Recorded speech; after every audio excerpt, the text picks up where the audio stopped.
Hi, this is Johnston Blakely with Investigative Training, and I'm going to do a review of the Panasonic HC W850.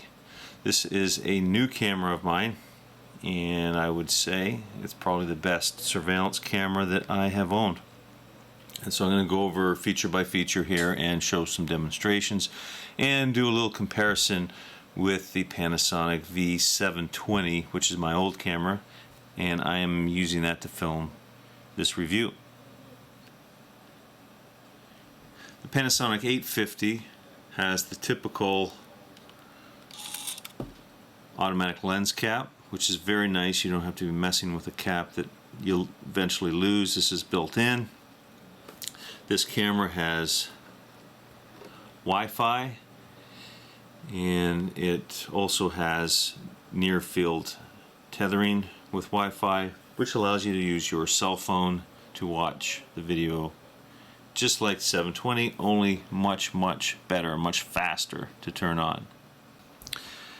This camera has a proper manual focus wheel, as well as exposure, white balance, and other features attached to this wheel that you can push to switch to and control. Very nice. No more menu driven manual focus.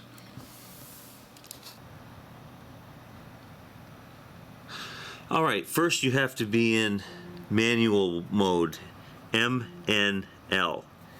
And let's go into that mode. You cannot be in automatic mode.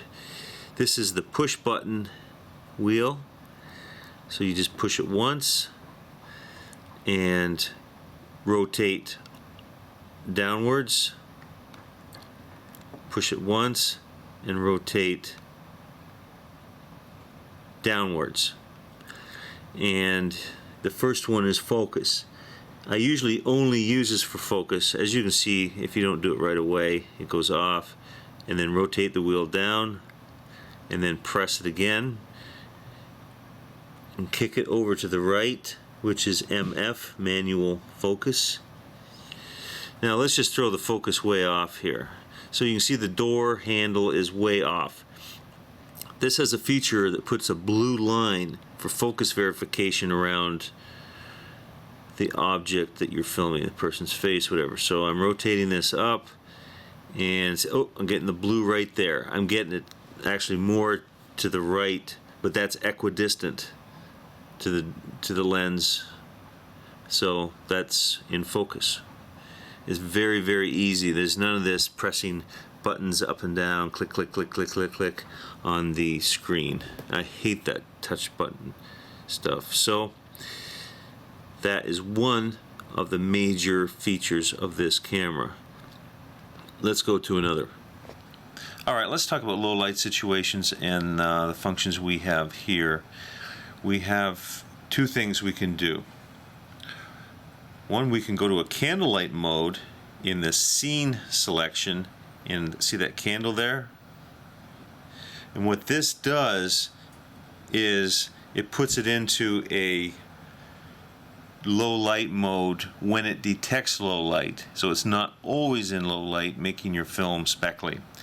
And this is a much improved feature on the 850 and 870 over the 720 and previous models.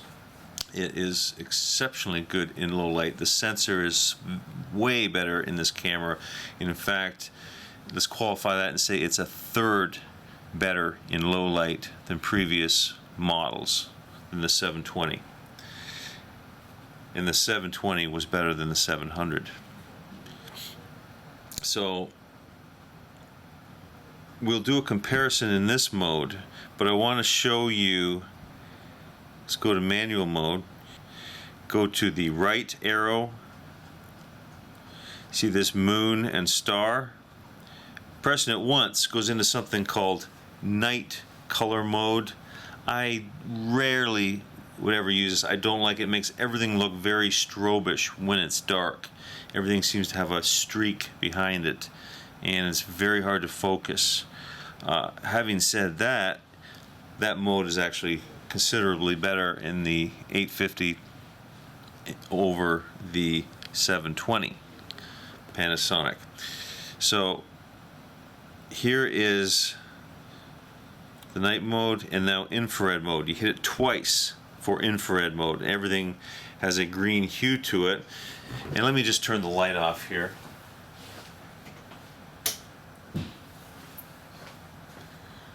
And basically, in this dark room, it illuminates that. The front of the camera has an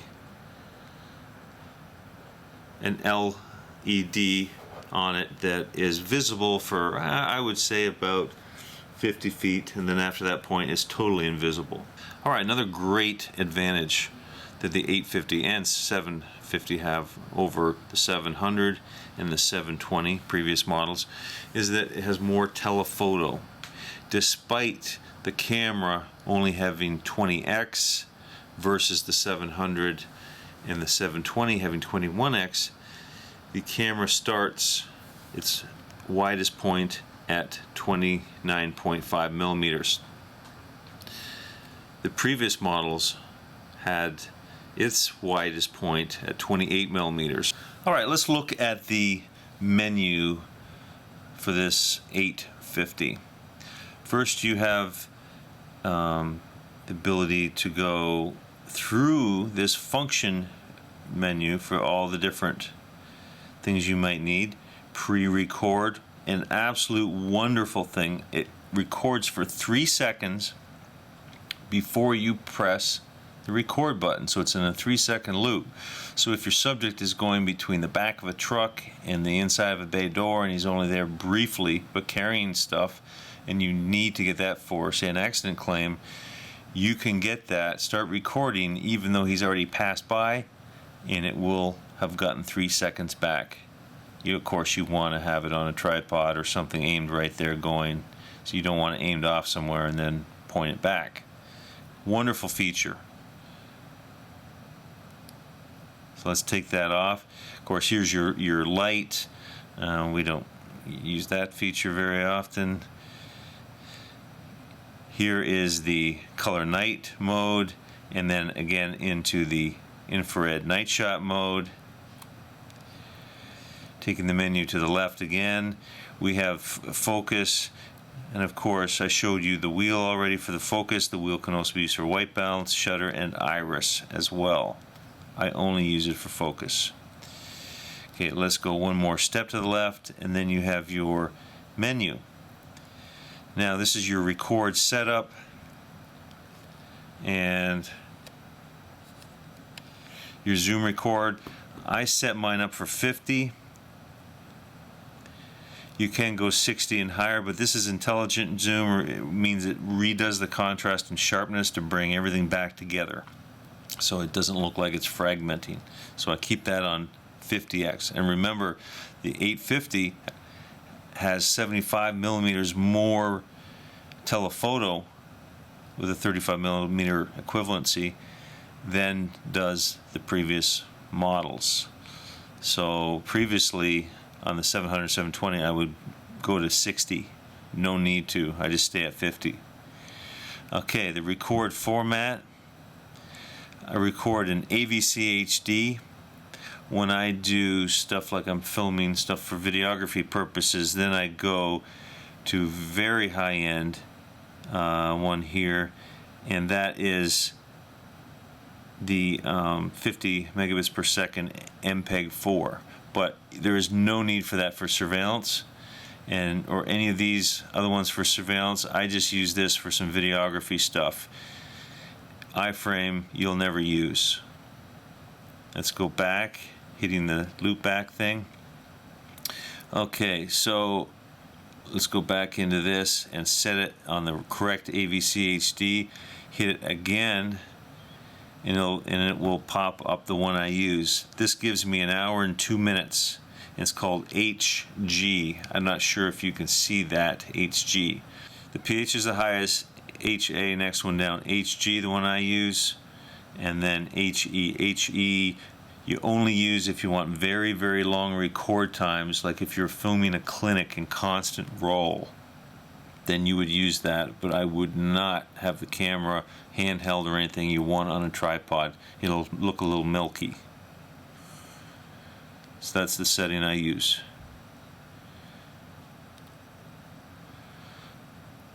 Now there's different things here. Your pre-record, you can set that on constantly. Face framing, I have that on all. Hybrid image stabilizer is on. It means it's an optical stabilizer, and on top of that it did some digital stabilization. It's very, very good. Never use any of this stuff, but I always keep the leveling thing on, not the gauge, but I will show you how that works when we're done here. Auto slow shutter I have on, everything else is off. Backlight compensation I would only use if someone's against a bright window and causing them to silhouette. Night mode, of course, have that off. Don't use digital cine color, that will make things a little bit darker and more contrasty. There's no need for it, and there's no need to have the shooting mode on. And this other stuff is not necessary, because as far as the sound adjustment, trying to turn sound low, because here, let me point this down a bit, we have a microphone plug. It's right here to the right, and so here's what I have here. It's just a little plug that I've cut off, and that goes in here, and it will cut the sound off. Now I have it so that it goes in flush. I'm not going to put it in right now, but it goes in flush, so it just barely sticks up, and when this closes it does not hit that. Alright, let's finish up with the menu.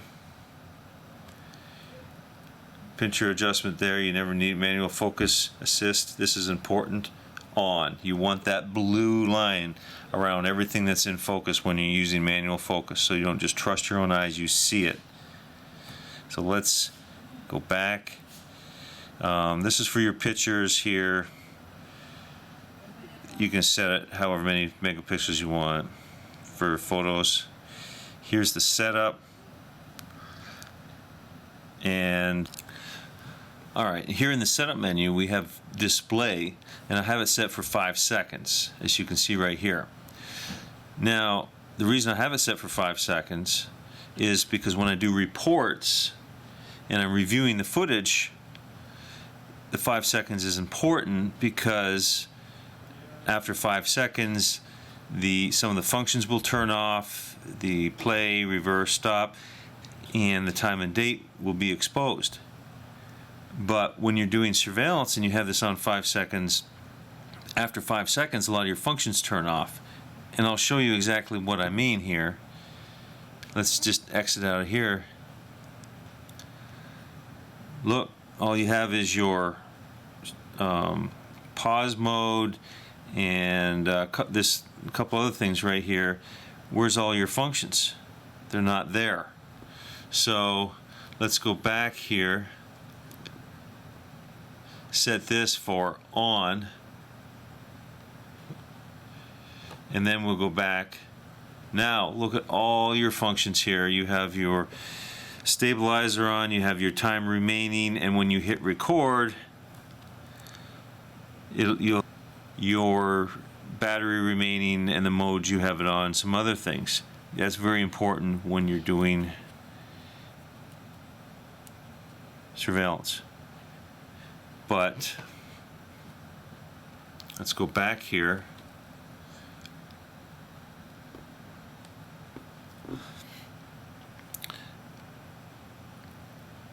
And here's, well, let me show you. Okay, now let's flip over to VCR mode. That's over here.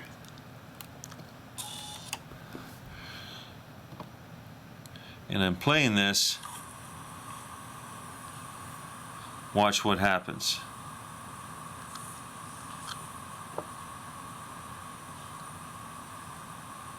That's right, your time and date is never showing. So how do you do your report? You can't. So let's go back here to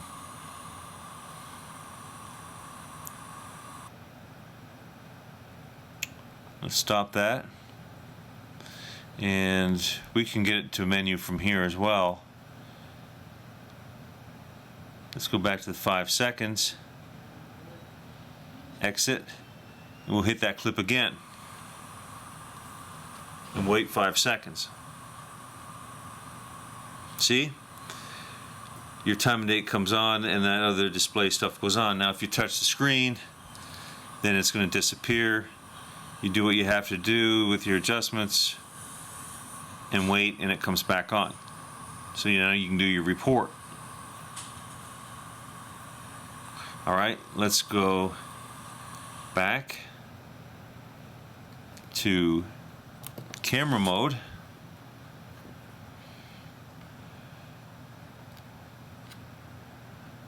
It of course has your clock set. That's pretty much standard set world time. Of course you want to set your time zone. You can link to daylight saving time, date and time. You want both date and time on, D and T. Date format, this is the format that I like. Zoom, record display, I like that on. And the display of stabilizer, I have that on. All these other things are like this. The quick power on is on, so it comes on really quickly. Quick start is off, because quick start will drain your batteries, and it only speeds up the starting just by milliseconds. So do not have the quick start on. You'll be find that every time you pick up the camera every hour or so that your battery is drained considerably. So alert sounds of course off, and all these other things as such. Here's my next settings, TV aspect ratio 16:9 of course. Your initial settings, your Wi-Fi settings is right there. If you want to erase some of your things, your ID and such, no. Format media is there in case you need to format a card. Media status, firmware upgrade. Panasonic every once in a while will give a firmware upgrade to fix some bugs. I have not done that yet. Demo mode off. You don't want this demo mode jumping on your screen when you're about ready to film a subject. And of course that just gives you a demo of the stabilizer. So that's it there. Let's go back, exit out of here. Now we go one more past that and we see that we can zoom in, zoom out, and record right from the screen. Sometimes that comes in handy. Go again. This is your stabilizer, which is on. And this is another lockdown stabilizer. For as long as you hold it down, it stays on. It gives you a little extra stabilizer. See, you bring your finger off, it goes off. And then back on and off. And you can see this changing over here as I do it. Just a little extra stabilizer for those really long distance shots.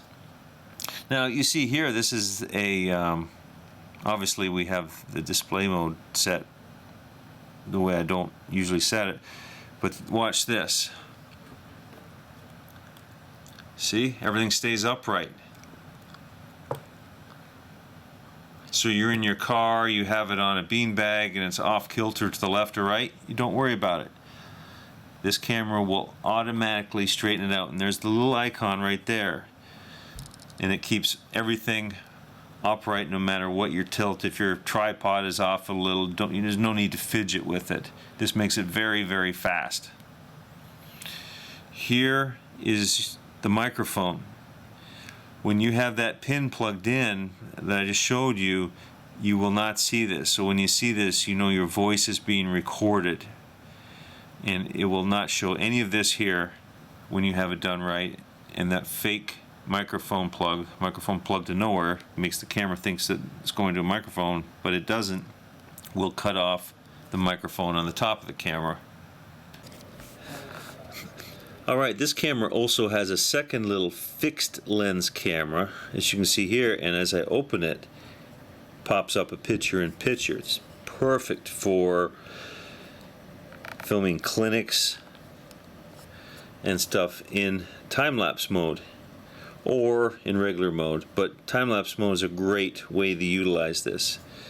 Okay, this extra camera is great if you're trying to film a facial identification shot of someone coming or going from a clinic, and you want to get the wide angle to show their vehicle, particularly if you have the camera unmanned and in time-lapse mode. Go into your scenes, go into this palette here, and you have all these different modes. This one here is some miniature effect mode, 8mm film mode, silent movie mode, but the one at the bottom is the time-lapse mode, and this will record for up to 12 hours. At the 12-hour mark, it automatically creates a movie file, one single movie file, very easy to watch. After 12 hours, you have to turn it off and back on. In other words, you just hit the record button to put it back on, and then you go another 12 hours. So this also can be done in conjunction with the near-field Wi-Fi, so you can do that from your cell phone, turn it off and on. Alright, let's go into the next mode for time-lapse. You can choose 1 second, 30 seconds, 2 minutes, 10 seconds, and 1 minute. This is the interval between shots. When it takes a shot, it's just a quick little photograph, and when it comes together, at the end, the camera puts it into a movie file, and people kind of scrambling around like chipmunks. But one every second, I find, is the best. That way you're not missing anything on a clinic surveillance or on if you want to see what's going on in the house for a long period of time and such. Although I do really like the Brino for time-lapse.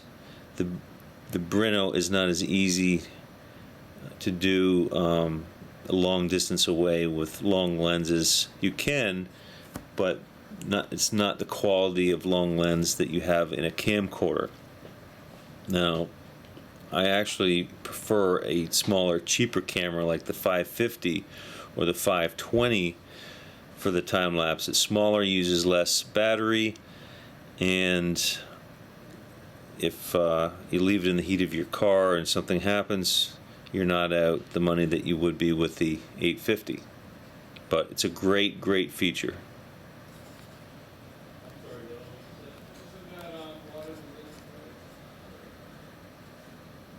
See right here, interval recording.